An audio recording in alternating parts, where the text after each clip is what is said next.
Hello, everyone. My name is Alan Herrera. I am here representing the Association of Foreign Press Correspondents in the United States. That's AFPC-USA. I am AFPC-USA's editorial supervisor. I lead our editorial operations and all that cool stuff. But one of the things that I really appreciate with this job is I get the opportunity to interview foreign correspondents about their lives and about their experiences. And it's a great learning opportunity for me just to learn more. So here today, I have the wonderful German journalist, Michaela Haas, who is a freelancer. She's done a lot of work and she's going to go into detail with us today. And she's also a 2022 AFPC USA Professional Excellence Awardee. So hooray for that. Thank you. So yes, thank you, Michaela. Thank you for being here with me today. I really appreciate it. Thanks so much for having me. I appreciate it. Yeah, wonderful. Well, let's kick this off. I mean, I'd love to certainly hear a bit more about you, and I would just love to hear just about your journey and what it's been like, adapting from a German news environment to suddenly coming to the United States and growing your career here. What has that been like for you? So there were a few steps in between. I did start my career in Germany. I went to journalism school there and started working for a German newspaper, the Süddeutsche Zeitung, which I still write for today, and worked for TV there also. I was a TV anchor for 12 years. But then I spent several years in Asia, actually, in India and Nepal, and filed a lot of stories from there. And then I spent 5 years in France, which is Europe, but, totally different culture than Germany. So I've been in the US now for almost 20 years, on and off, but almost 20 years. I'm on the West Coast near San Diego right now. I used to be up in LA, but now it's San Diego. And I'm probably a little bit, or maybe not, maybe it's not unusual. I write both for American newspapers or digital outlets, anybody from the New York Times to English Al Jazeera, and for European outlets. I write a monthly column for the Süddeutsche where I try to explain what's happening in America to Germans, which is interesting. Before that, I was writing a weekly column for them where the idea was every week I would write about something that only exists in America, that does not exist in Germany. And when I started, we thought that I would run out of ideas after a few months, and it ran for 5 or 6 years. I was never running out of topics to write about. Oh wow. Yeah, that's very formative. I mean, I can imagine that doing all of this writing, it's really it's shaped your impressions and observations of the United States. So I'm curious, could you just tell me what was it like, right? Like coming here, fresh-faced journalist, figuring things out, and how has your understanding just I'm spitballing here, of course, but how has your understanding been enhanced now that you've been here for so long, and how has that influenced the way that you just communicate things to your German audience? I think one thing that's hard for a foreign audience to understand is really how diverse the US is. And, living in the West Coast, you have one particular culture that I'm steeped in, which I love. But of course, life on the West Coast is entirely different from someone living on a reservation in South Dakota, or the life of a mill worker in Wyoming is very different from a New Yorker's.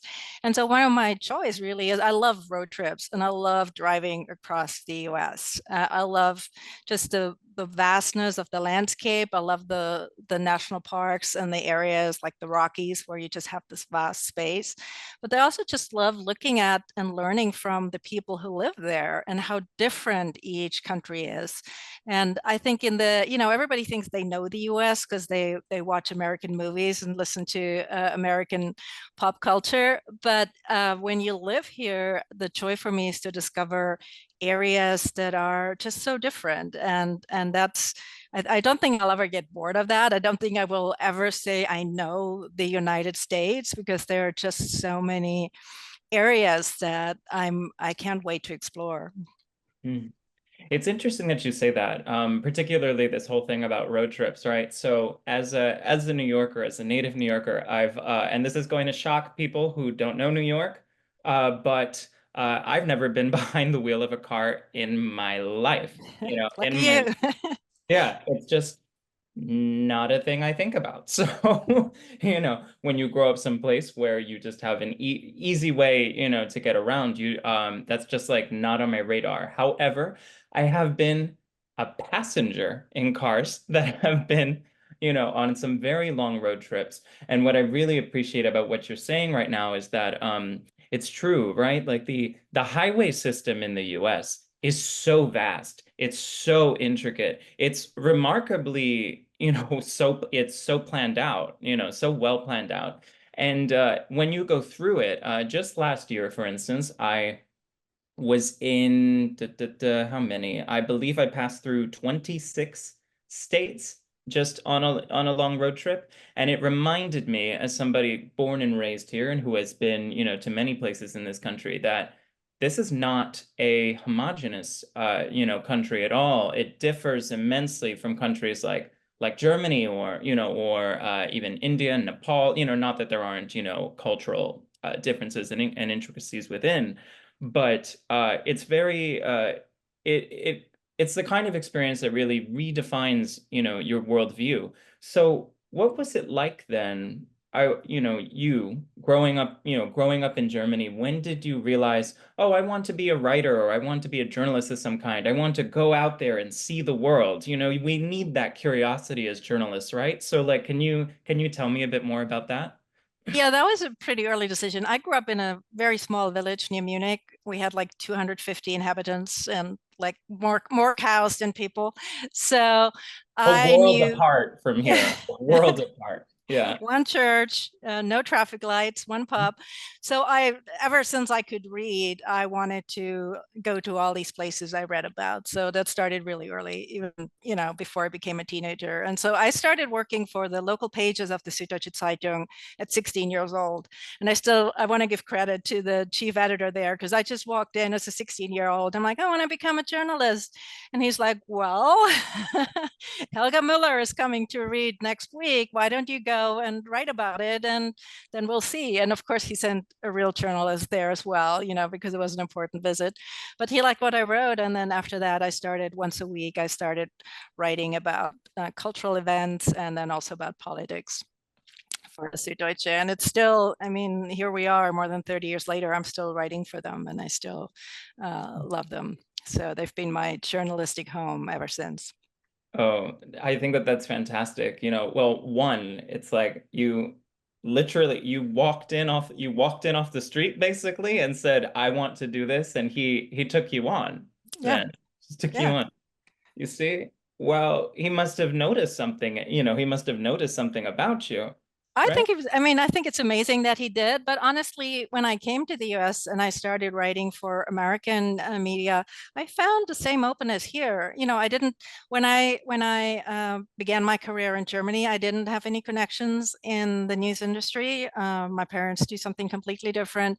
And then same here, I'm married to a commercial real estate broker. I didn't have any media connections here. And here too, I've been welcomed with open arms. It wasn't difficult to find assignments because journalists, they all need good stories and newspapers are always looking for topics. So I think it's that spirit of openness is something I very much appreciate about the US media, actually. Hmm.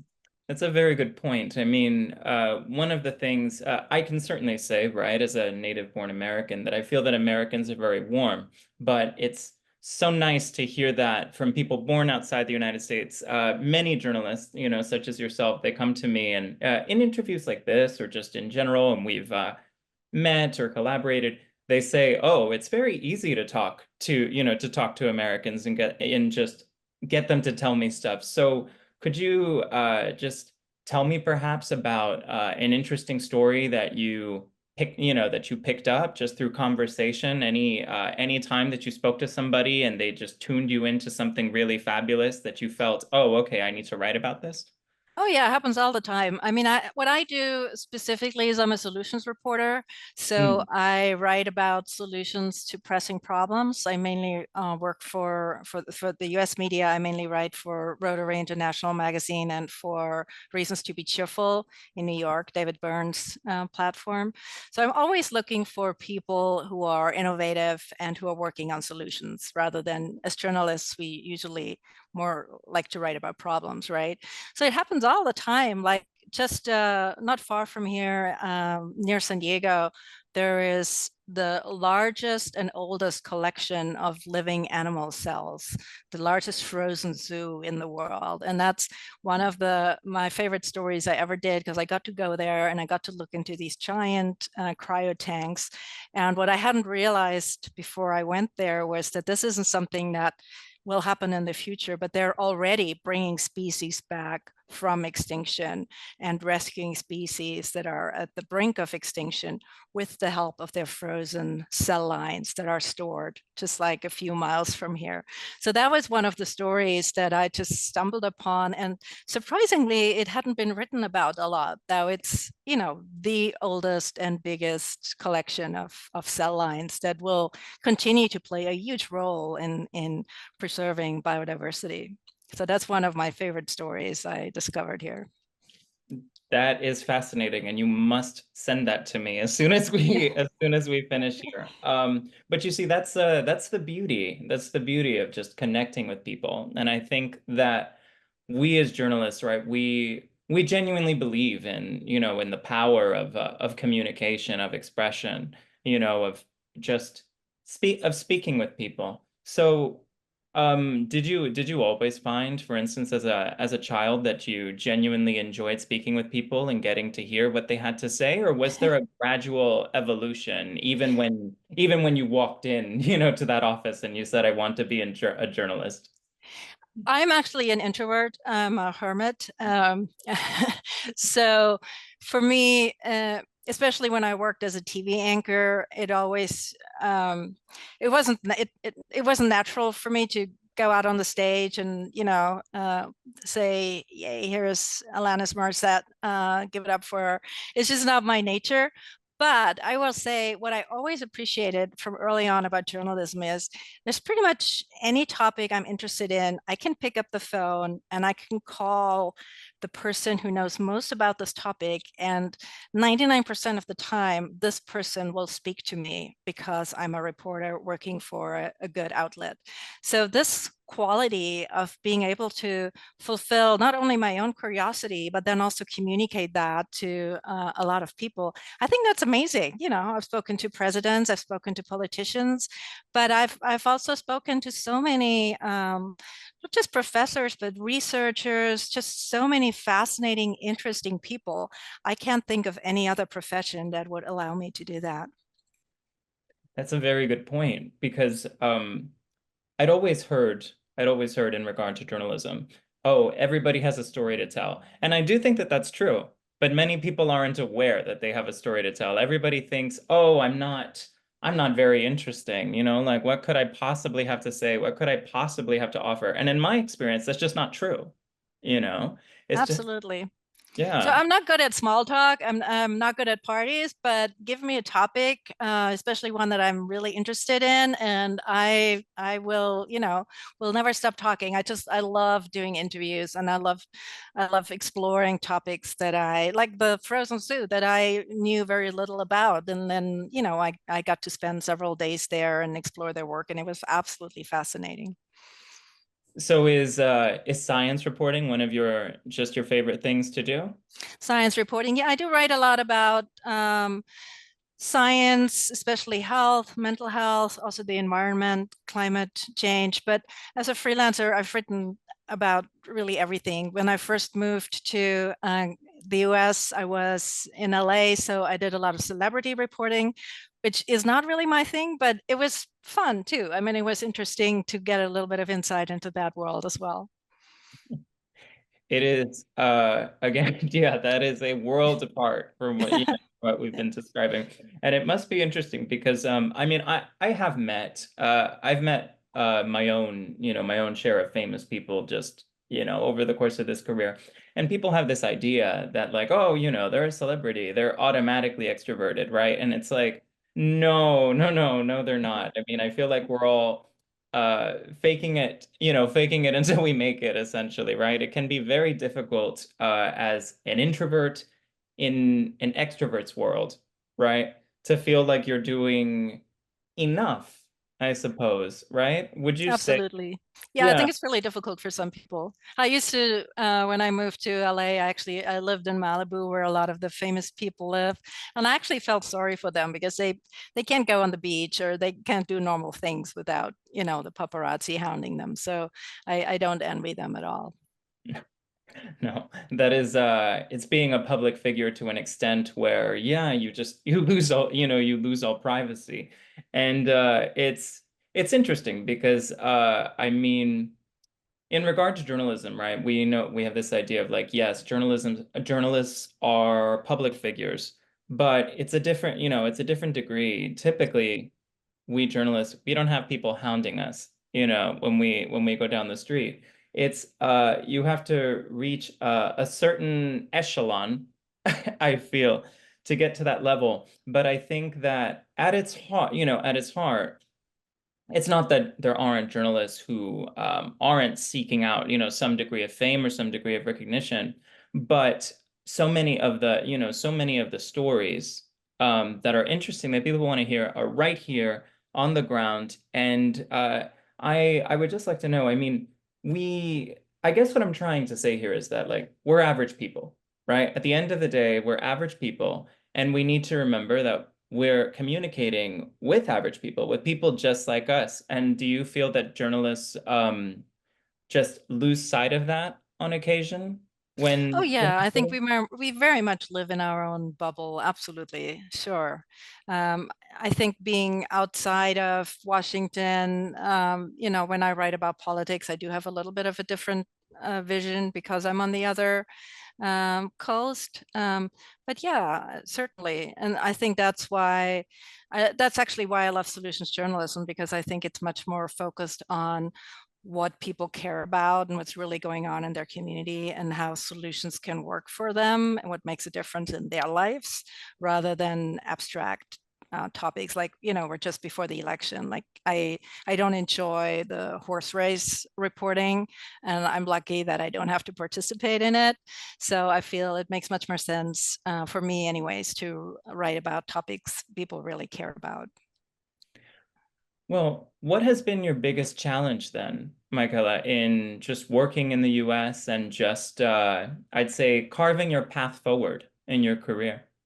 Hmm. I think I find it a real challenge to communicate to a European audience what's happening in the US. I mean, there's so much written about what's going on politically or what's going on socially or culturally, but still, people are asking me all the time, how is it possible that Donald Trump has a good chance of becoming president again after he was convicted of sexual assault, of fraud, after the assault on the Capitol? How is that possible? And no matter how many reports we write about that, I still think that the audience in Europe doesn't quite understand how divided America is politically and socially. And that's also something I grapple with as a journalist because, like, I write about health a lot, right? So the US has the best clinics in the world, the Mayo Clinic or Cedar Sinai here in LA. And I get to meet and write about the most amazing advances in the medical field. And then at the same time, the US has the highest maternal mortality rate of any developed nation. There's such a gap between what's possible and the best minds, what the best minds are doing in the US, and the reality on the ground for a lot of Americans that do not have access to this fantastic healthcare, for instance. So that's something I always I try to not just write about the extremes, but write about what it's like for the average American, as you said, for the average person, and not just for the maybe 3% at the top who have access to amazing things. It's so important to just connect all these things to the average person because on the subject of well, of medical findings, right, of medical research, it can be so, what's the word? It can be very dense, right? It can be very dense. And in my experience, certainly reading, but also in my communications with, researchers and scientists who I've met over the course of my own career, um, science communication is very difficult. People don't really know how to relay, advancements and or just really cool things or really bad things, right? So, have how have you developed as just as a science reporter, as a communicator? I think it's important not just to talk to the top echelon, but also to the people who actually do the research to work on the ground. Like coming back to the frozen Sioux story, because it's a good example of that. The people who work in the labs, I mean, they're highly, highly specialized. The person who does butterflies cannot do frogs because it's a totally different field, right? But these are the fascinating people. These are the people who actually do this groundbreaking work. So they have a great PR team too, and they're wonderful, and they showed me around. But to talk to the people who actually do this work, who get excited about cells, multiplying in their lab, that's, I think, what gives the stories juice. And then I think that's also easier for the reader to connect to the stories. I absolutely agree. I think you are doing such wonderful work, and I'm really grateful that you've taken the time to speak with me today. Just as we close out, what advice, Michaela, would you give to aspiring journalists, or even current journalists out there doing their job, looking to work in the U.S. or in other foreign countries? What would you tell them right now if they said, Michaela, I love what you do. How do I get out there? Hmm. To stay really open-minded is what I would say. My spouse still teases me because when we first met, I had never been to California. And they said, why not? Why have you never been to California? And I said, I'd never had any interest. And so that's what I meant earlier. We think we know the US, but then when you live here, you discover so many things that you had no idea about, so many different cultures that exist within the US. So I think to maintain that curiosity and that open-mindedness. And as I said, I mean, sometimes just walking into an office and the chief editor happens to have time and you ask if you can write for them is sometimes the easiest way to actually get an assignment. It worked for me, and I think it can work for anybody. If you do have a good story to tell and you're willing to do the groundwork, I think it's actually much easier to break into journalism than a lot of people think. I meet a lot of people think, oh, I'd love to write, but I don't know how to get started. It's not that difficult to get started if you're sincerely interested and are willing to learn the craft. I think that that is a fantastic note to end our interview on. I think that you've really just taught me, in listening to you today, just about there is such power in our curiosity, right? Our curiosity is very valuable. We need to just take advantage of it, right? And it sounds like you did. And I hope that everyone who is watching today or listening today, I hope that they take what you're saying to heart. So thank you so much, Michaela. This has been really just a really great opportunity for me. And thank you for taking part in our Foreign Correspondents Talk Series 2024. Thank you. Great questions.